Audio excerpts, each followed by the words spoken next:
বিশ্বকাপের জার্সিতে আমরা সাধারণত চোখ রাখি নাম, নম্বর আর রঙে। কিন্তু খেয়াল করলে দেখা যায় এবারের বিশ্বকাপে খেলোয়াড়দের জার্সির হাতায় আলাদা রং দেখা যাচ্ছে। এক-একটি রং বিশেষ অর্জনের গল্প বলে।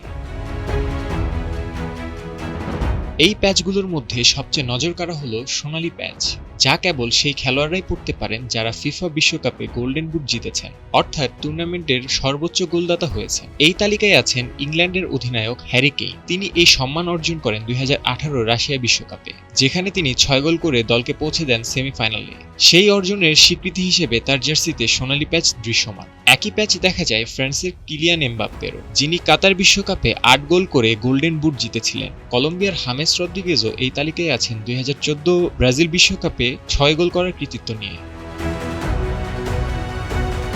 তবে বিশ্বকাপের প্যাচ শুধু ব্যক্তিগত অর্জনেই সীমাবদ্ধ নয়। যেসব দেশ বিশ্বকাপ জিতেছে, Brazil, Germany, Argentina, France, Uruguay, Spain এবং ইংল্যান্ড, তাদের খেলোয়াড়দের জার্সিতে থাকে বিশেষ চ্যাম্পিয়ন প্যাচ, যা তাদের বিশ্বজয়ের ইতিহাসকে তুলে ধরে।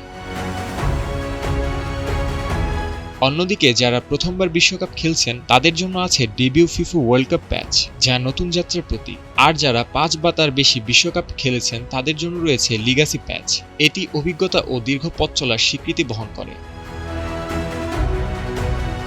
গোলরক্ষকদের জন্য আছে আলাদা সম্মান গোল্ডেন গ্লাভস প্যাচ, যা টুর্নামেন্টে সেরা গোলরক্ষকদের দেওয়া হয়। এমিলিয়ানো মার্টিনেজ, থিবো কুর্তুয়া কিংবা ম্যানুয়াল নয়ার এই সম্মানের অংশ হয়েছে।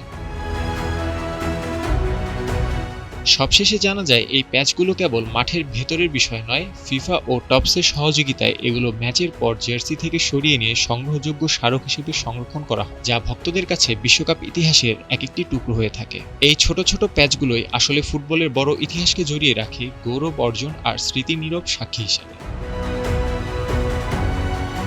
শাফায়েত নূর, টাইমস টুডে।